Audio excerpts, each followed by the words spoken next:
وجاءوا أباهم عشاء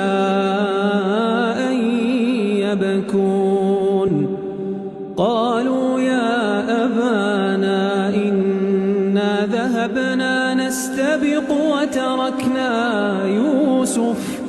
وتركنا يوسف عند متاعنا فأكله الذئب وما أنت بمؤمن لنا ولو كنا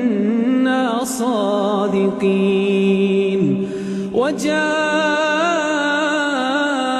على قميصه بدم كذب قال بل سولت لكم